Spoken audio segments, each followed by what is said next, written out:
Tol Kani masih terjebak kemacetan di Simpang Jomin, Kabupaten Karawang, Jawa Barat.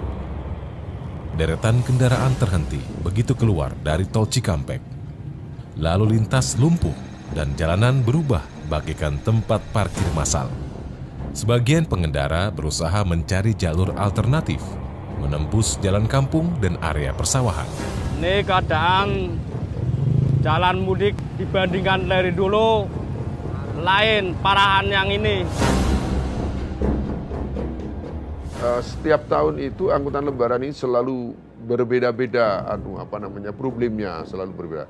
3 tahun terakhir ini problemnya lebih banyak kalau di jalan raya itu kemacetan, artinya traffic yang cukup tinggi karena pertumbuhan kendaraan pribadi, pertumbuhan sepeda motor. Dari data counting kita di 5 atau 6 titik itu hampir 18,17%. Kenaikannya kendaraan pribadi hampir 8,9%. Nah, coba bayangkan saja ini pertumbuhannya. Pertumbuhan kendaraan bermotor di Indonesia sangat tinggi. Di Jakarta dan wilayah Polda Metro Jaya saja, setiap hari bertambah 3.000 sepeda motor dan 700 mobil. Maka tak heran bila jumlah pemudik kendaraan bermotor setiap tahun terus membludak. Jumlah pemudik dari Jakarta diperkirakan mencapai 8,3 juta orang. Sebagian besar masih memilih menggunakan kendaraan pribadi. Sekitar 4,5 juta menggunakan mobil pribadi dan 2,5 juta sepeda motor. Jam 5 pagi di Pelabuhan Merak, mobil Gustaf masih terjebak antrian panjang, menunggu giliran membeli tiket masuk kapal feri. Dengan laju perlahan, mobil Gustaf akhirnya sampai di loket pembelian tiket. Harga tiket tahun ini sama tahun kemarin sama aja, nggak ada penaikan, nggak ada penurunan, normal 232.500 ya, sama aja. Lepas dari antrian loket tiket, mobil Gustaf meluncur menuju dermaga 1. Baru sejenak bebas dari antrian, tapi ternyata di depan tumpukan kendaraan kembali mengular. Bingung ini macet kenapa gitu kan? Biasanya nggak separah itu antrian di Merak gitu ya. Entah karena volume atau karena pengaturan, yang pasti bingung gitu. Tapi ya itulah seninya mudik kali ya. Kedatangannya sangat luar biasa ini secara berbarengan. Sejak mulai jam 8 malam ya, jam 20 itu antrian panjang banget. Semua berbarengan seperti air bah gitu, membludak. Jalur antrian di Pelabuhan Merak terbagi 3 untuk jalur pejalan kaki, jalur sepeda motor, dan jalur mobil. Seluruhnya terdapat 5 dermaga. Masing-masing dermaga dilayani 6 kapal. Dermaga 4 dan 5 khusus untuk pemudik sepeda motor. Walaupun kapal yang siap beroperasi sebanyak 38 unit, tapi tetap kita mempertimbangkan keefektivitasnya. Sehingga menurut saya lebih efektif kita operasikan 29-30 unit kapal. Dan sisanya nanti sebagai kapal cadangan. Sewaktu-waktu di antara 30 kapal tersebut ada yang trouble, sehingga kita memiliki 8 kapal cadangan. Menjelang tengah hari, antrian bukan berkurang, justru kian menumpuk. Waktu di Merak itu di dermaga kita ngantri kan udah jam 9 tuh, sampai jam setengah 11 belum ada pergerakan tanda-tanda naik kapal. Akhirnya Cimoy kita mandiin ya, karena memang anak-anak kalau misalnya sampai lewat jam 9-an lah belum mandi, mereka gerah gitu. Akhirnya kita mandiin di toilet dermaga ya, alhamdulillah bersih kok, di situ bagus gitu. Di tengah antrian tanpa kepastian, beberapa orang mulai hilang kesabaran.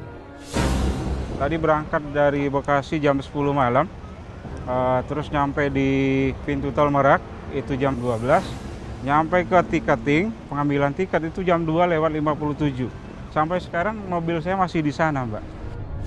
Untuk pengaturan ada polanya, siapa yang dia datang duluan, dia yang masuk duluan. Namun mungkin fenomena di lapangan akan berbeda. Misalnya mungkin karena mereka letih, pengen buru-buru masuk dan pengen buru-buru sampai kampung halaman, sehingga banyak yang rebutan untuk masuk ke kapal feri. Kalau misalnya dari sistemnya di awal udah dibikin, misalnya ada 5 jalur, ya udah pakai 5 jalur itu aja, jangan sampai melebar sampai segini banyaknya gitu. Jam 4 sore di jalur Pantura. Sudah 10 jam perjalanan. Seharusnya Tolkani telah sampai di kota Tegal. Namun kenyataannya, setengah perjalanan belum terlampaui. Saking macetnya kita tadinya bareng-bareng sampai kita berpisah. Akhirnya saya sampai duluan di Simpang atau Subang. Kita nunggu. Nah, aku lewat alternatif. Aku nganti takon polisi kan. Ya, saya nyusul kamu. Ternyata salah jalur. Sampai kita ke sawah, mana pertigaannya. Nggak ada, malah sampai Subang duluan. Beberapa pengendara memilih berhenti untuk melepas lelah. Tidak sedikit pemudik motor yang membawa serta anak-anaknya. Sejak usia dini, anak-anak sudah merasakan beratnya ritual mudik demi memenuhi hasrat orang tuanya pulang ke kampung halaman. Anak cilik melaske, apa orang melaske primer, bapakane balik, mbakane balik, anak kudu melu. Karena apa lebaran nang kampung demi kampungnya sendiri. Jadi anak bapak poro melu kabeh. Pemudik harus siap menghadapi debu jalanan, polusi kendaraan, dan cuaca panas menyengat. Perjalanan jauh dengan kondisi lelah bisa menurunkan konsentrasi yang dapat memicu kecelakaan. Untuk menangani masalah kesehatan dan kecelakaan bagi pemudik, Kementerian Kesehatan mendirikan pos-pos kesehatan sepanjang jalur mudik. Kita membangun sekitar 578 pos kesehatan sepanjang arus mudik. Itu yang pertama. Ada puskesmas yang memang disiagakan 24 jam. Itu ada 718 puskesmas yang disiagakan 24 jam. Gitu ya. Selain puskesmas juga ada rumah sakit tentu saja yang memang ada di jalur mudik, dan rumah sakit memang selalu siaga 24 jam. Kalau kita lihat daftarnya di seluruh Sumatera, Jawa, Bali itu ada 1.500-an rumah sakit. Tolkani, si pemudik motor, masih terjebak kemacetan panjang di jalur Pantura. Sementara mobil Gustaf belum juga beranjak di tengah antrian masuk kapal di Pelabuhan Merak. Kereta ekonomi Matarmaja masih menyusuri rel membawa Wulan menuju Malang. Dan Akbar harus bersabar mengarungi lautan selama 3 hari, yang membuatnya terpaksa merayakan Idul Fitri di atas kapal. Mereka punya pilihan transportasi berbeda dan menempuh perjalanan ke kota yang berbeda. Tetapi mereka punya tujuan yang sama, mudik demi merayakan Idul Fitri bersama keluarga di kampung halaman. Waktu berbuka puasa telah tiba. Suasana di kereta seketika berubah seperti acara buka bersama. Para penumpang menikmati bekal yang mereka bawa. Sekarang kita lagi buka puasa. Lapar banget nggak? Aus ya yang iya ya. Kalau lapar nggak, aus ya.